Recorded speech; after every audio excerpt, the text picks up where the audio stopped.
Hello, thank you for joining. My name is Brian Potts, Chief Operating Officer with Stage Consulting Group. Today we're going to talk about everybody's favorite topic, or at least mine, called organizational change management. For those that aren't familiar, organizational change management is the concept of managing people during your digital transformation. We often find that companies these days are very familiar with the concept. Everybody's aware of the importance of it. However, it tends to be the first thing that is either overlooked, discarded, or abandoned once budget and time considerations become pressed during an ERP implementation. What we find is that a lot of this is due to the fact that when talking about organizational change, it's generally a philosophical discussion. It's easy to say, oh, it sounds good, it's great to get everybody aligned, but when it comes down to brass tacks, the actualities and understanding of it is deeply misunderstood. So today we're going to be talking with Adam Cheatham, with Third Stage also, and talking about what it takes to actually realize organizational change beyond just the conceptual understanding of it. So as we get going, I'd like to introduce Adam Cheatham, Director of Transformation and Strategy with Third Stage. He's going to be helping dive into this concept of organizational change, asking some hopefully difficult questions, and really get into what it takes to succeed in your transformation from an organizational standpoint. Thanks, Brian. The first question is simpler in sound, but it's a bit more complicated, as you referenced. Can you start by explaining why OCM is so important? So there's a common three-pillar statement of what transformation takes: process, people, technology. So if you look at it as a three-legged stool, if you take one of those stools out, being people, it's going to collapse. You cannot go through a transformation. The word transformation actually refers to change and new way of doing things. That requires people. So if you look at changing of technology, that's going to instigate change of process. That otherwise it's pointless to go through a technology change. In order to change process, people have to change because people do processes. So it all ties together. If you pull out one of those legs, it's not going to work. And why can't I assume that change management will just happen? I mean, people want to work for me. Why would I not assume that they would want to work with this new system with all the great benefits that it's going to bring? Yeah, people do most likely want to work with you, and they want to work with the new system, and they're all fully on board. But the actual realization of change is difficult. Think about, it's a new environment. Take a child, for example, learning to swim. They want to swim, they want to go in the water, but you have to help them through it. It's a process of learning. Same goes with technology. That's a fantastic analogy. I like it. I'm going to have to use it. Taking a little bit more along the lines of a less dramatic example of what happens if a child decides it's not going to learn to swim before trying. What are some of the things that you've seen happen when OCM is disregarded during the implementation of technology? Well, really what happens at one point or another, the implementation stalls, or you start to face what we call operational disruption. What that means is you're working towards a new way of doing business, but if people aren't supportive of that new way of business doesn't happen. So operations become confused, disrupted. You get what we call workarounds, people going back to their Excel spreadsheets or older technology, doing things as they're used to. And a lot of times it's not because they don't want to, they don't know how to. People are attracted to their comfort zone, and they go back there unless they have help and guidance to get to that new future state. And how do you recognize that these things are happening? You know, you're not standing behind everybody's desk to see if they're opening up certain spreadsheets, right? You're hoping that they use this software and hoping to see the benefits one way. How do you tell if and when these types of challenges are arising? Yeah, that word you use, hoping, is a dangerous word when you come into transformation. So that's what we try and avoid. We want to get out of hoping, and we want to know. But you're right. How do you do that? It's really comes through assessments and checkpoints. There's a number of tools and assessment types that we use. I don't want to get into the details of that now, but what you want to do is make sure that you're tying in the concept of organizational change with your technology transformation. So as you get into testing and you get into training, making sure that people are doing what they're being asked to do, and testing to make sure that they know how the processors are working, and making sure that the technology as it's implemented is supporting the way the business needs to run. I guess you could kind of think of those types of workarounds or reverting to what's familiar and what feels more comfortable as forms of resistance, one way or another. Can you talk a little bit about what types of forms of resistance you commonly see when change management isn't being given the proper level of attention? Yeah, so we outline a number of different forms of resistance, but we'll focus on two primary forms. Think about there's a infamous iceberg example where you've got the iceberg sitting out here and you've got the bulk of the iceberg below. That's associated with change management as well as other things that below the surface concept. The above the surface is what we call intentional resistance. Those are the people who basically come to you and say, I don't want to do this, I don't like this, I hate this, this is painful. Fair enough, and you've got to contain that kind of resistance, but it's easy to identify. The more common and the more difficult is the below the surface, and that's the unintentional resistance. So unintentional resistance is when somebody doesn't necessarily understand or realize that they could be resistant of this new process or new technology. Take, for example, the spreadsheet example, where somebody has built a workaround the current system or environment that is absolutely necessary, part of the current process, because the technology that's in place can't support it. They put their value, they put their worth and their image to the organization on that particular workaround.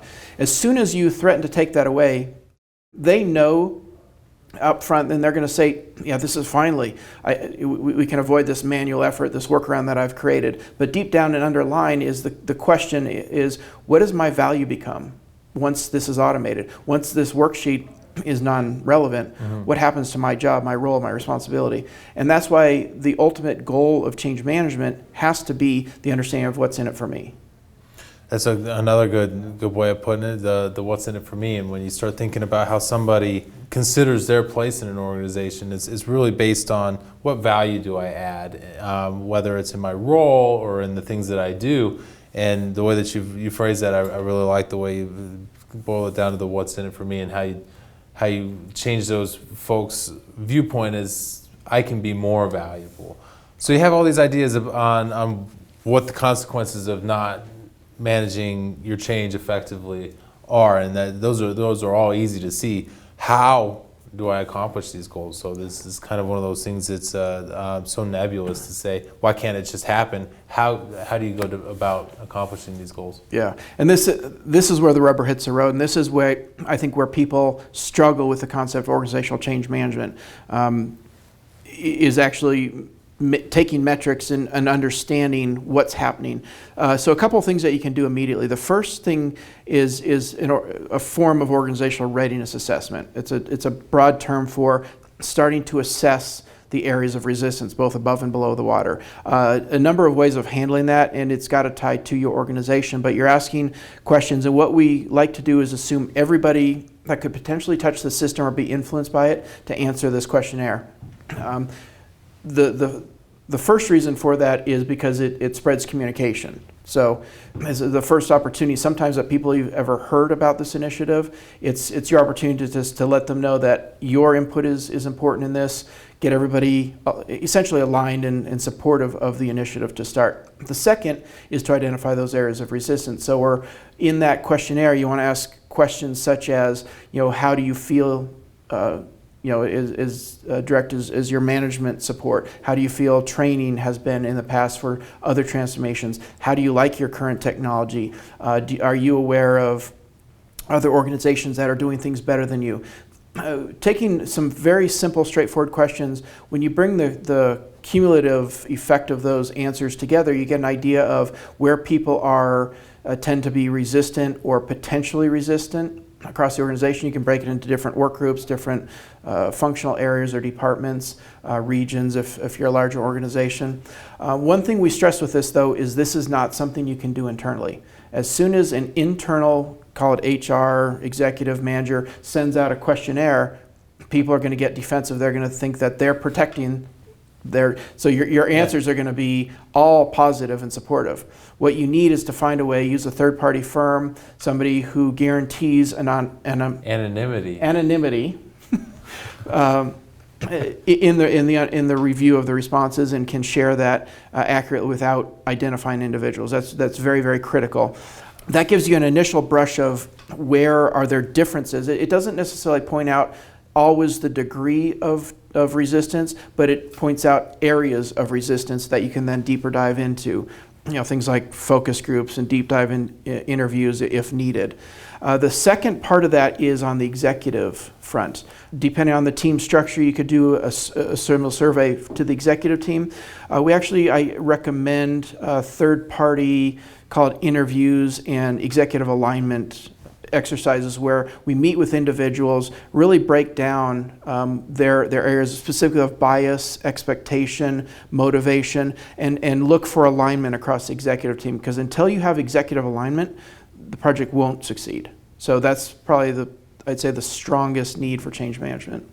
Wait, so I have executive alignment and I've completed the survey. I've got all these results to tell me I'm good at this or I'm bad at this. What do I do next? So next you start to build out your change plan. The first piece of that most likely is going to be some form of communications plan. Everybody says communications without knowing exactly what that means. A couple things with communications: it's got to be targeted and it's got to be consistent, meaning multiple media. So I strongly recommend that if you've got an email environment, is that you use something. You can use email, but besides email, to share messaging. So multiple medium, and have it targeted for the message that you want to get out. Don't broadcast to the entire organization that, hey, we're going through this great change, some things are going to change, all's good. Because different individuals, based on that organizational readiness assessment, will perceive that differently. So you need to target communications to the group as they absorb and how it affects them directly. And most importantly, we need to keep it consistent. So what that means is, give you an example, when one user hears different messaging from different leaders in the organization, their immediate takeaway from that isn't, I need to decide which way to go. It's, this doesn't really matter because the executive team is not aligned. So we need to make that communication very, very consistent as well as targeted. So that's the first step. And does any of this change depending on the size and impact of the change, and how do you address? Small changes are easy, big changes are hard. That's plain and simple to see, but how do you address the difference? Well, what ties into organizational change management is the concept of organizational impact and change impact. So when you're going through your process definition, you're identifying current state and future state. The bigger that gap, the bigger the change. So the more you need to tailor your organizational change plan to address that. Do you have any good examples of tactics that sound like good ideas, but in the end are just absolutely stay away from them? I'll take the first stab at it. The easiest one is, if they don't like it, they can leave.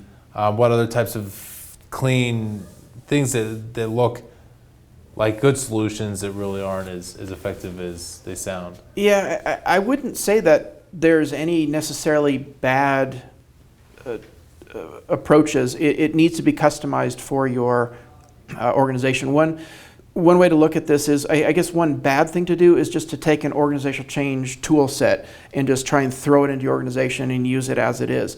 The true value of organizational change is customizing an approach based on your organization, your communication style, your culture, and the results of are called a readiness assessment, and tailoring the approach for that. It might be an organization, if it's very hierarchical, there are still many organizations around the world where the leader says something and it's done.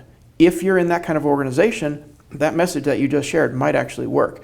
We find less and less in current day where that's effective, but you need to fit the messaging style and the change management style to your organization.